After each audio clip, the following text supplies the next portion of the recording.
So you're saying India faces a dismal future? An existential crisis, I would say. It An may be ex- 5 years down the line, it may be 10 years down the line, but it is the second coming, as it were, which monster lurks behind or something like that. That's coming. That's coming. And I despair. I despair for my children. I despair for my country. I don't see any ray of hope. I don't see any ray of hope.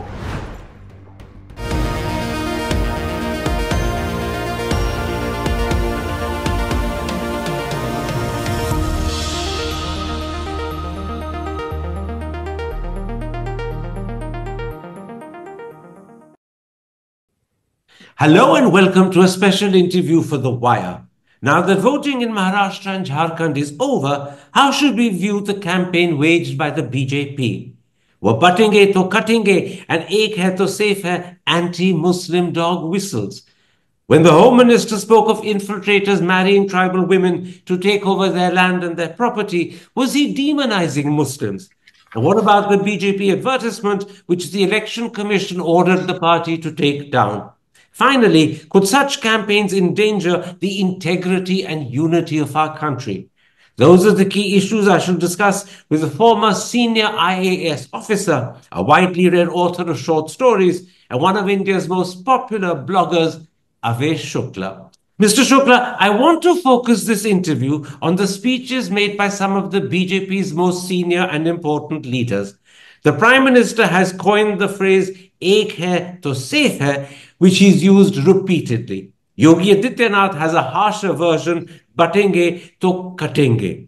Neither have indicated who they are keeping us safe from. But do you suspect these are dog whistles seeking to demonize Muslim populations and to create a wedge or a divide between Hindus and Muslims? Karan, I think the stage for dog whistles is past. These are not dog whistles anymore, the whistles we've been hearing for the last few years. These are almost like commands to their hordes to start taking action along these lines. And frankly, one is not surprised at all. This was to be expected. The statements being made by the Prime Minister or the Home Minister or the UP Chief Minister or other BJP leaders, there's nothing new in them. They've been saying this for a long time. What was new this time, however, was this advertisement you are referring to, which has gone viral on YouTube. It has not yet been pulled down because I saw it yesterday. Although news reports have it that the Election Commission ordered it to be pulled down on the 13th or 14th of this month, but it's still available on YouTube.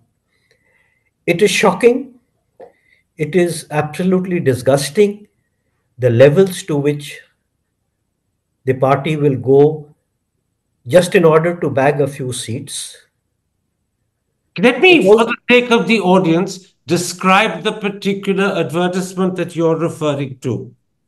It was put up on tweet by Jawahar Sarkar, the former MP. It shows scores of Muslims storming into a Hindu home and literally taking it over. They jump on the beds, they vandalize the drawing room, and they start stealing people's clothes. And the catch line is, एक भी गलती सबको पड़ेगी भारी, अब करो भाजपा को लाने की तैयारी. When you first saw that particular ad, what was the thought that went through your mind? disgust and anger. Like I said, disgust at the levels to which the party will stoop in order to win a few seats in Jharkhand, and anger at, at how they're trying to reshape this country. It's not demonizing Muslims anymore. It's a call for action. And action has been taken or is being taken in a number of states like UP, Uttarakhand, etc. And the proof of the pudding, Karan, is in another video which you must have seen yesterday during the by-elections to Uttar Pradesh.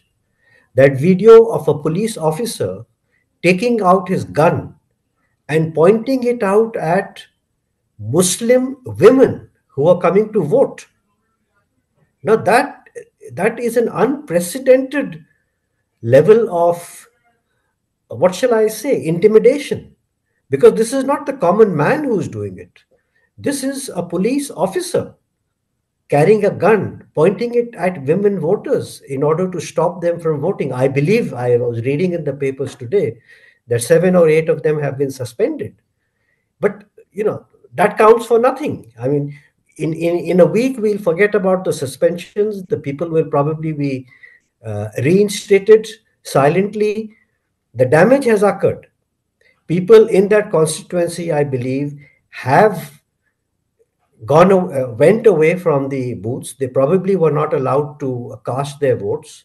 And what surprises me is, why has the election commission not ordered re-polling on those booths? Let me raise something else with you. This time it's a speech or a set of speeches made by the Home Minister in Jharkhand. Because here he went one considerable step beyond the Prime Minister's Ek hai to safe hai, or the Yogi Adityanath chant, Patenge to Katenge. The Home Minister, in angry tones, spoke about how infiltrators from Bangladesh were marrying tribal women as their second and third wives so as to take over their land and property. But beyond asserting this claim, he provided no proof whatsoever. So, did he really have infiltrators in mind, or was he actually talking about Indian Muslims? He did have infiltrators in his mind, because that's been the constant refrain in his speeches, whether he's talking about CAA or NRC or about Assam. But the template is now larger. That same fear of infiltrators is now being extended to Muslims within India. And we have now moved on from infiltrators from outside countries like Bangladesh, etc., to infiltrators coming into various infiltrators in commas, in quotation marks, infiltrators from other states going to other states in India, a constitutional guarantee. An Indian can go anywhere in any part to or any part of India for his livelihood for whatever reason. But now it is being made out in certain states that infiltrators from state A or B are coming and changing the demographics of state C. You saw it happen recently in Himachal Pradesh about a month or 2 months back, when we had that series of protests against mosques. But focus for me on the Home Minister's speeches, because this speech was delivered not once or twice, it was delivered multiple times. Do you believe that the aim behind the speech was to sow doubts about India's own Muslim citizens in the eyes of Jharkhandi tribals? Is that what you think he was trying to do? Yes, yes, because one is not aware of exactly what the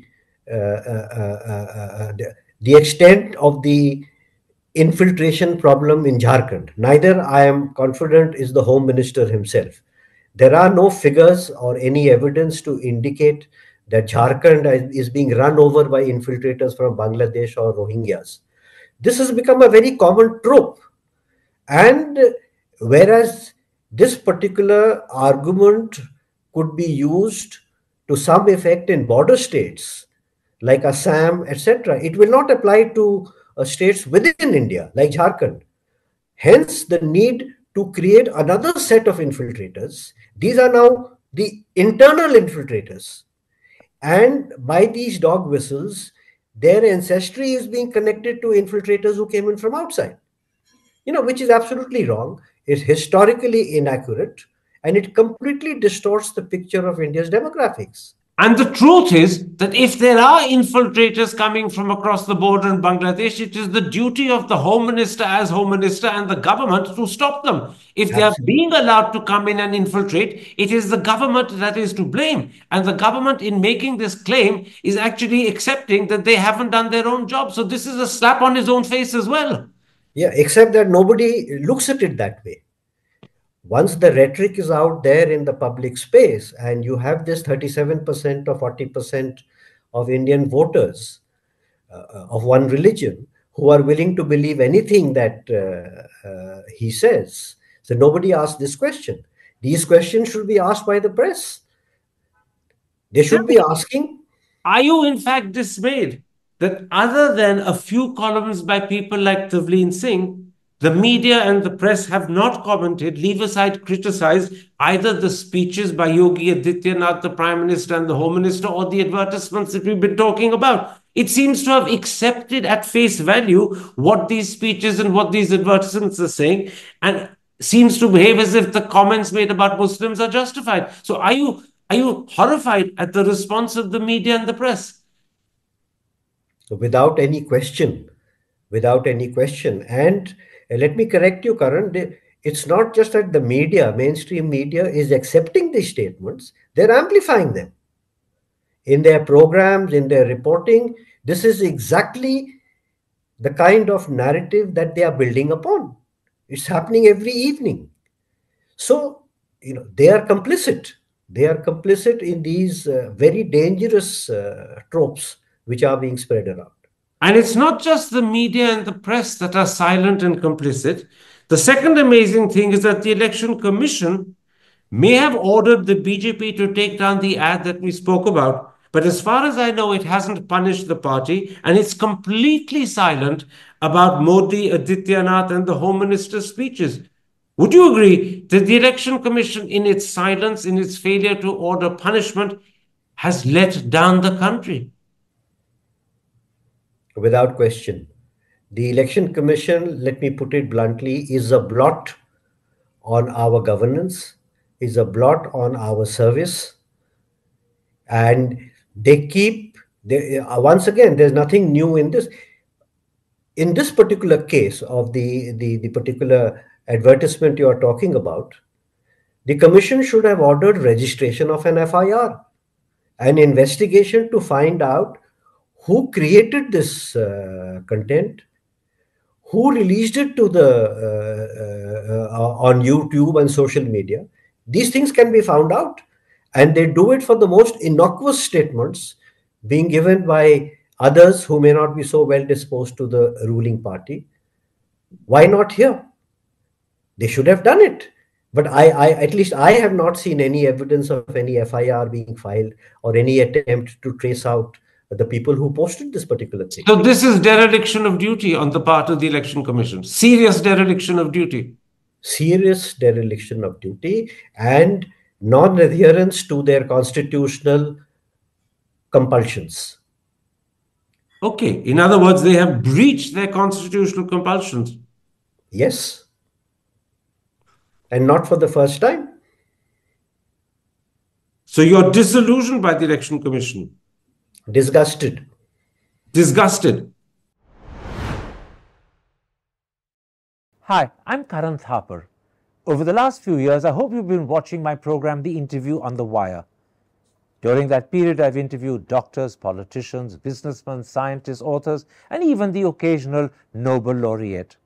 For me, it's been exciting. I hope it's been enjoyable for you. But these, as you know, are tough times, and if this program is going to remain bold, independent, and sometimes even defiant, then I think we need your support. At the end of the day, it's a truism, but editorial independence is best defended by the viewers. So if you would like this program to remain the way it is, forthright, outspoken, and interesting, then would you consider supporting us? All you have to do is to click on the description at the bottom. But more than anything else, I hope you will continue to watch the interview. Your viewership means an awful lot to me.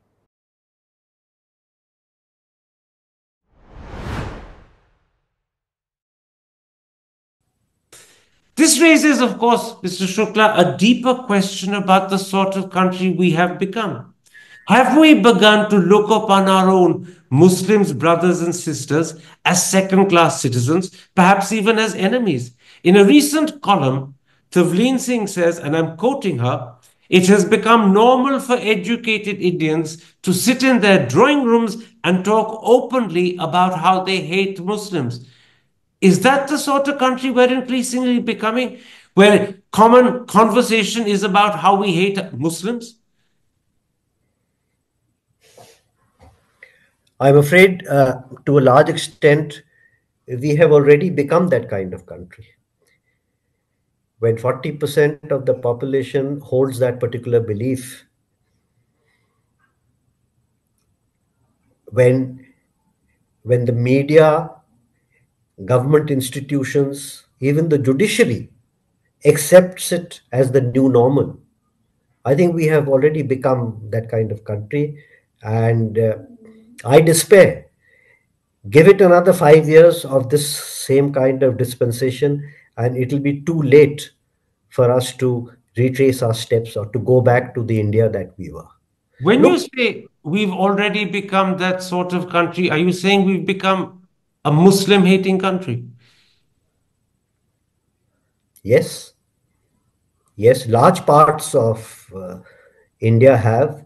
Just look at, not only, I mean, so far as your phrase Muslim hating is concerned, the evidence is to be found in the way we conduct our external affairs. You look at Palestine. You are not allowed to hold a seminar in a respected institution, a scholarly institution, or a think tank, because the ambassadors of those countries are invited, or because you find the subject of Palestine too controversial. I mean, what is controversial?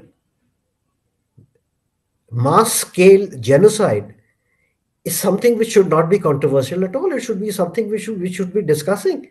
But you're not allowed to do that. You're not allowed to. Anybody who raises a slogan in favor of Pakistan in a cricket match is booked by the police, and there's not a word of protest. My WhatsApp groups are full of how Muslims are taking over Europe, and that kind of stuff. So, and particularly, it's the class from which I come, the economic and privileged class from to which you and I belong. I think these are the ones who are uh, totally sold on this story. And if there is any pushback to come, it will come from the rural areas, Karan. It will not come from our society. It will not come from You're people of our saying, way. you're saying people like us, India's economically well-off privileged classes, the middle or upper middle class, are the ones that have become Muslim haters. They're the Absolutely. ones who are fueling this Muslim hatred with their WhatsApps, with their conversations, with their attitude and behavior. Absolutely. These classes demonstrate fully the Bonhoeffer's theory of stupidity, which he expounded during the Nazi Germany period. That there is a sequence of events which follow from the top till ultimately the whole of this society is injected with those lies which we start believing, and that has happened to a very large extent already. You hoped that the pushback would come not from our class, but from other classes. But is there a danger that the Indian media, and I mean now TV in particular, is actually responsible for creating this mood of hatred against Muslims? Because almost every night, BJP spokespersons on Indian television seem to blame Muslims for everything happening in the country and often for everything happening in the world. So, is there a danger that television is going to take this Muslim hating message right across the country? It has already done so very successfully. Although I must say, social media, some of the few independent journalists and channels on YouTube are still trying to present an alternative narrative. But obviously, their reach is much more limited as compared to television. So this is happening, and God save the country if this continues. Let me come back briefly to BJP politicians. Tavleen Singh suggests that for them, and again I'm quoting her, winning elections is so important that it's worth damaging the fabric of Indian society. If she's right, What does this tell us about their attitude to the country? That they will go to such an extent to demonize Muslims to win votes for themselves, to polarize the country and benefit from Hindu votes, that they don't worry about the fabric of India. She's absolutely right. And I do hope and wish that Tavleen would write more about this instead of taking on the Gandhis most of the time, because the danger to this country comes from here. It doesn't come from the Gandhis. As regards, why should the BJP not do what it's doing? It has found the perfect template to to ride. It has found the perfect tiger to ride, and it is in no hurry to dismount from the tiger. It keeps getting away. Whether it is the Election Commission of India, whether it is the Supreme Court, whether it is the state police, whether it is the media, no one is willing to speak out against the BJP. So they have found the perfect template on which to win elections. And what is happening now is the Muslims are gradually being ghettoized. It reminds me of what one read about not just Germany, but what happened in Poland and in other countries in the 30s and 40s. They are being driven into a corner. For example, there is a residential exclusion which is taking place right before our eyes in our cities. Our RWAs and housing societies are openly saying that they will not allow Muslims to either buy flats or even to live there. In fact, I read a recent story, I think it was in Hyderabad or Bangalore or somewhere, or Ahmedabad, where in a government housing, a flat was allotted to a Muslim lady and she was not allowed to move in. And the RWA had the gumption to write to the government saying that her flat allotment should be cancelled because it will create enmity and discord in the society. Now, it's happening in Uttarakhand. Villages are turning out, putting up notices, panchayats, which are part of the official machinery, putting up notices saying no Muslims allowed in this village. Why are cases not being registered against them? It started happening in a state like Himachal, from where I come.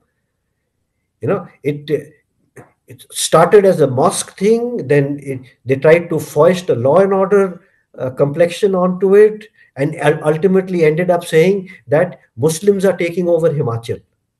Now, there's nothing more ridiculous than that, Karan. The total Muslim population of Himachal is 2%.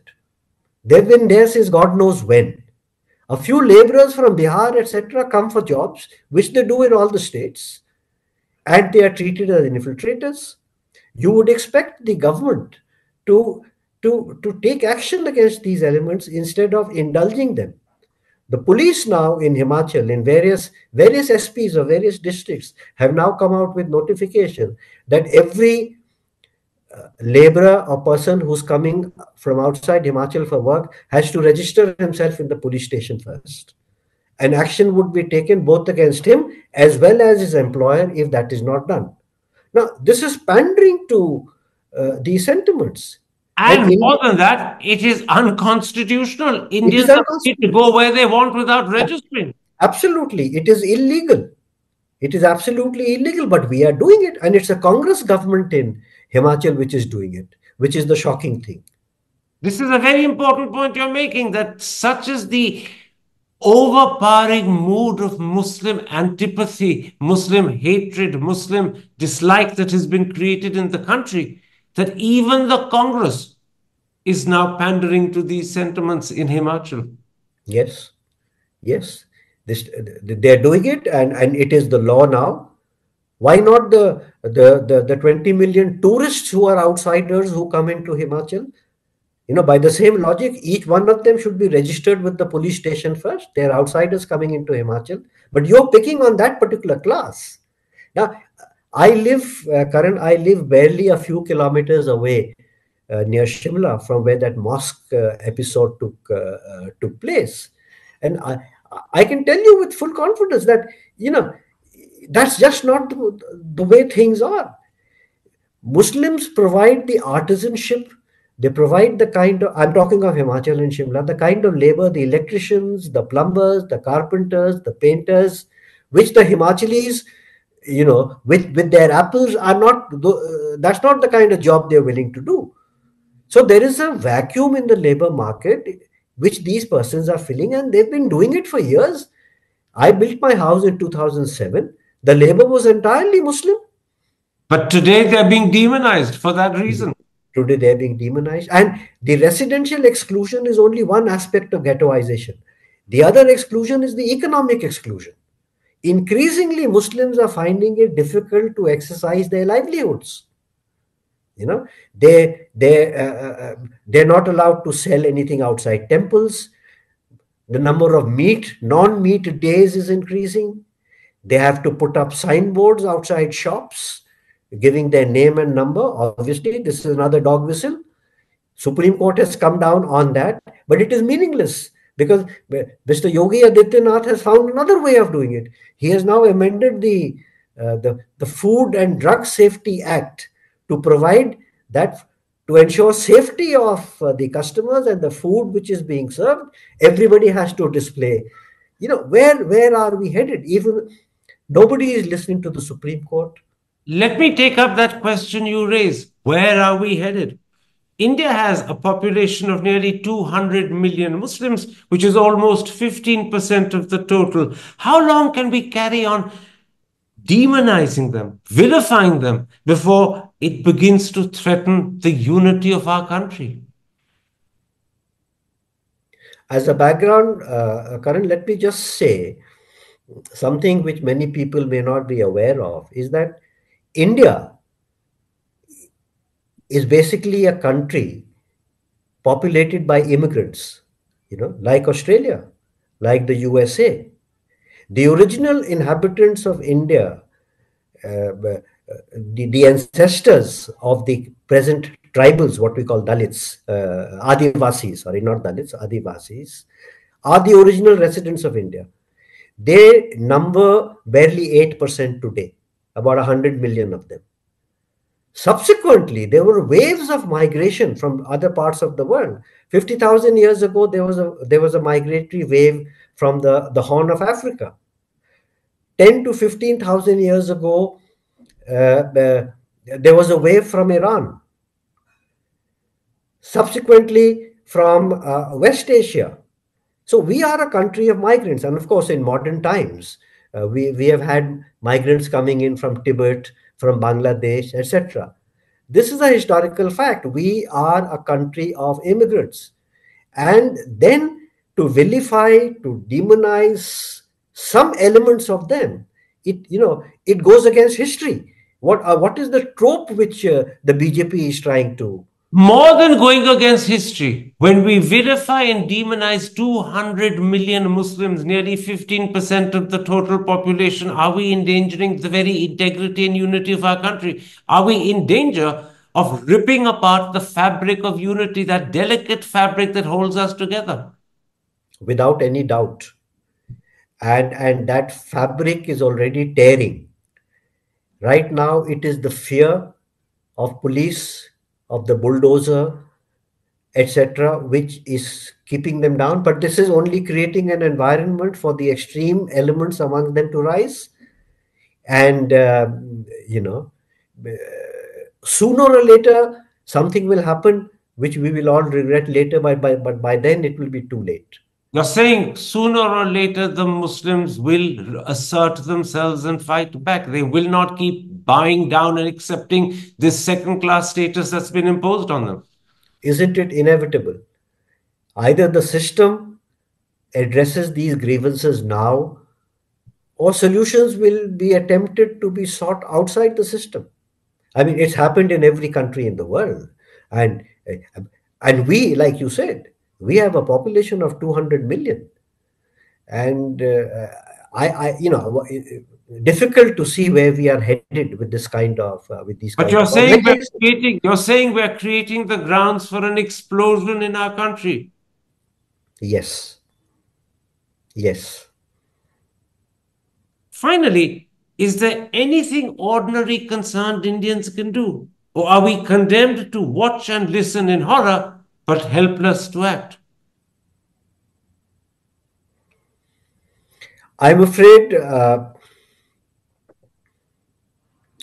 the long term and the only solution is for us to wake up, for at least the intelligentsia, those amongst us who have influence, the bureaucracy, the media, for us to wake up, smell the coffee, and revise our thinking.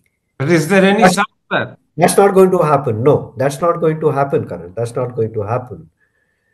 So we will sleepwalk towards an explosion. We will sleepwalk and watch our country tear itself apart. Yes. And the only thing which will reverse this trend is if the BJP stops winning elections. That's the only language they understand. The only language the media understands is if the current ruling party starts losing elections, But that which doesn't look as if it's happening. Even the polls suggest they're going to win Maharashtra and Jharkhand. that's right. That's right. That's not going to happen. That's not going to happen because the BJP has everything going for it. Yeah, it has the money, it has the muscle power, it has the numbers, it has the press, it has the judiciary, it has the bureaucracy, it has the election commission on its side. So nothing is going to change. So you're saying India faces a dismal future. An existential crisis, I would say.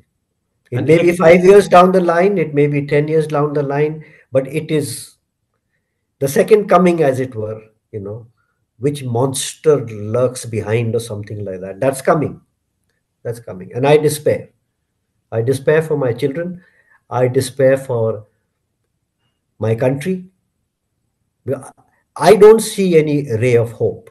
I don't see any ray of hope because over time, the systems have been so, what shall I say, calibrated, not always legally, to ensure that this party keeps winning elections. Mr. Shukla, for your forthright, bold views, thank you very much indeed. But also, Thank I want to note for the audience that we're ending on what you yourself called a note of despair. India faces, to use your phrase, an existential crisis, and you do not see sunlight on the horizon. You despair for yourself, for your children, and as you said, you despair for your country. I Thank hope, you, Karan. I The hope light your at the wake-up end of call. the light at the end of the tunnel has been switched off. We have to grope our way through the dark. Thank you very much for having me on the show. Thank you. Hi, I'm Karan Thapar. Over the last few years, I hope you've been watching my program, The Interview on the Wire. During that period, I've interviewed doctors, politicians, businessmen, scientists, authors, and even the occasional Nobel laureate. For me, it's been exciting. I hope it's been enjoyable for you. But these, as you know, are tough times, and if this program is going to remain bold, independent, and sometimes even defiant, then I think we need your support. At the end of the day, it's a truism, but editorial independence is best defended by the viewers. So if you would like this program to remain the way it is, forthright, outspoken, and interesting, then would you consider supporting us? All you have to do is to click on the description at the bottom. But more than anything else, I hope you will continue to watch the interview. Your viewership means an awful lot to me.